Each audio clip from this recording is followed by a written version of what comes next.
भाई आपको एक बात बताऊं, मार्केट में पेशेंस आपका और टाइम आपका और आपका होल्डिंग पीरियड, ये आपका बहुत मायने रखता है। ये आप मान करके चलिए, जिसको बोलते हैं ना, कलेजा और गुर्दा होना ही चाहिए। दूसरी बात क्या है कि मार्केट में आज की मैं बात बताऊं कि क्रिप्टो ने जब $70,000 को क्रॉस किया है, तो कहीं ना कहीं उसके बाद में आल्ट कॉइन मीम कॉइन उनकी चल रही है। चलिए, ये हमारा है किसका, इक्विटी की मार्केट है, हम उस पर बात करते हैं, क्रिप्टो की कभी नहीं करते। लेकिन चर्चा इसलिए चली आई है कि आज मैं अपने दोस्तों के साथ गया था कहीं घूमने के लिए, उन्होंने अपनी गाड़ी वगैरह बुक करी है, क्योंकि उन्होंने 3 साल 2021 के बाद में उसको होल्ड किया और वो डरे नहीं। उन्होंने वही पैसा लगाया था जो कि मेरा चला जाएगा तो चला जाएगा। आज के टाइम पर मैं सही बताऊं, उन्होंने अपने स्टैंडर्ड से काफ़ी अच्छी अच्छी गाड़ियां बुक किया उन्होंने। अब उनको एक कलेजा कैसे आया, उससे हमारे व्यूअर्स को, इन्वेस्टर्स को, मेरे जो उसमें लेसन आया वो आया, यार मार्केट किसके लिए सबसे ज़्यादा रिस्की है। एक्चुअली मैं बताऊं कि मार्केट 2-3 लोगों के लिए बहुत ज़्यादा रिस्की है, और ये मान लेना चाहिए कि वो सही तरीके से गेन नहीं ले पाते हैं, जो मैंने आज अपने दोस्तों से बात करके और उसके बाद में देखा। मैं ये तो नहीं बोल रहा हूँ कि आप लोग क्रिप्टो में जाएं, क्योंकि रिस्क लेने की एक एपेटाइट होती है, रिस्क लेने की कैपेसिटी होती है। यही मार्केट हमें इतनी वोलेटाइल है। मैं इसको आपको सही तरीके से इसमें ही चलने की राय देता हूँ। तो क्रिप्टो का क्या है, वो एक बार का अपना बबल है, आया और चला गया, और जिसके पास अनाप शनाप पैसा आता है वो अपना अनाप शनाप खर्च भी कर देता है। आप अपना स्टेबल काम करें और स्टेबल आप अपना रिटर्न लें, ठीक है ना। तो सबसे पहले आप देख लेते हैं, इसको हम 2-3 भागों में कवर करेंगे। सबसे पहला भाग कवर करेंगे कि कौन कौन मार्केट में ज़्यादा रिटर्न नहीं कमा पाते हैं, किनके लिए मार्केट नहीं बनी हुई है। दूसरा क्या है, आपके फंड मैनेजर क्या स्ट्रैटेजी अपनाते हैं। और तीसरा, ज़्यादा से ज़्यादा रिस्क को मिटिगेट करने के लिए आपका नंबर 1 और 1 सिर्फ हथियार है, वो आपको लास्ट में बताऊंगा, ठीक है ना।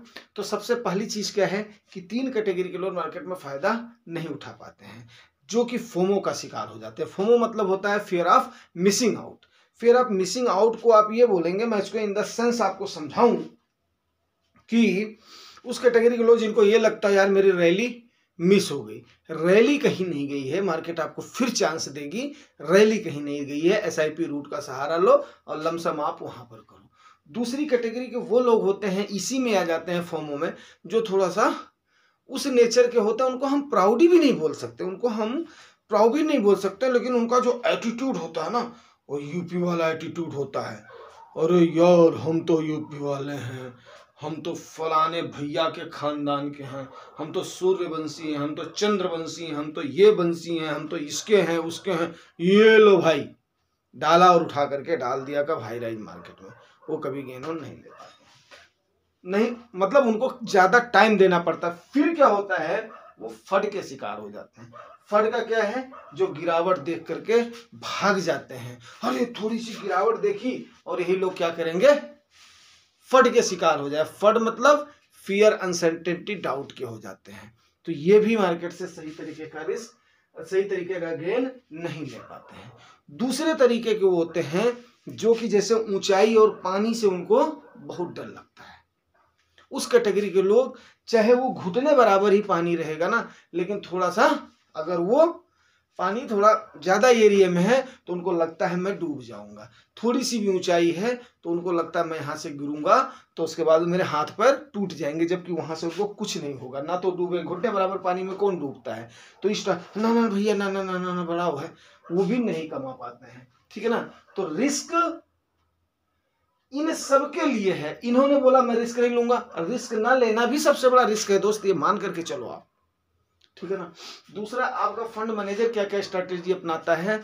आपका फंड मैनेजर स्ट्रैटेजी 2 ही टाइप की अपनाता है, ज्यादा कुछ नहीं। किसी भी कैटेगरी में आप जा रहे हो, आपका फंड मैनेजर 2 टाइप की स्ट्रैटेजी अपनाता है।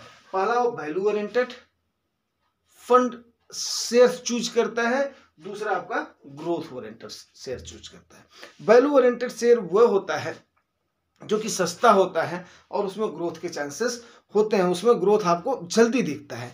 लेकिन जो आपको ग्रोथ ओरिएंटेड होता है ना, वो बेशक महंगा हो, आपका फंड मैनेजर उसको खरीद लेगा और उसका इंतजार करेगा, क्योंकि उसमें ग्रो होने का पोटेंशियल है उसके अंदर। अगर वो दिखता है तो उसको बोलते हैं ग्रोथ ओरिएंटेड। ये बेशक थोड़ा महंगा पड़ जाएगा बट ये ग्रो करेगा। तो आपको जैसे आपका फंड सही तरीके का, आपने शेयर्स देख लिया, सही तरीके का सेक्टर देख लिया, सही तरीके का फंड मैनेजर है, उस समय अगर फ्लैट भी जा रहा है, उस समय उसकी रैंकिंग डाउन भी जा रही ना, आपको भागने की जरूरत नहीं है। उम्मीद करता हूं ये बात भी आपकी समझ में आ गई है। दोस्तों देखो, रिस्क एक ऐसा फैक्टर है कि जिसको हमें एनालाइज करना इतना आसान नहीं होता है, इतना आसान नहीं होता। अगर मैं आपको बोलूँगा, जब तक आप खुद उस चीज़ को नहीं समझोगे ना, तब तक खुद आप जब उसको एक्सपीरियंस नहीं करोगे, समझने की बात नहीं है, समझ तो आप रहे हो, समझ रहे हो, तभी तो आप मेरे वीडियोस को देख रहे हो, हमें सुन रहे हो, आप समझ है आपके अंदर। लेकिन जब आप उसको, आपको एक्सपीरियंस थोड़ा सा नहीं है, जब आप उसको रिस्क को खुद एक्सपीरियंस करोगे ना, तब जाकर के बात समझ में आई है। तो इसीलिए मैंने, और उसका एक सिंपल सा वर्ड में उसका है, आपका रिस्क को मिटिगेट करने का, आपको रिस्क एपेटाइट आपका बढ़ाने का सिर्फ और सिर्फ आपका टाइम है, सिर्फ और सिर्फ आपका पेशेंस है।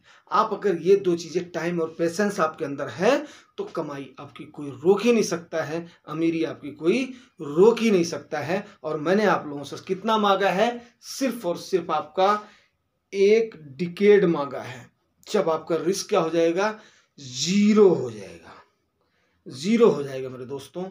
और मैं उस जीरो पर, रिस्क पर आपके जीरो लेकर के जाता हूं। आपकी एपेटाइट क्या होगी? 100 टाइम्स आपकी बढ़ जाएगी। कितनी बढ़ जाएगी आपकी?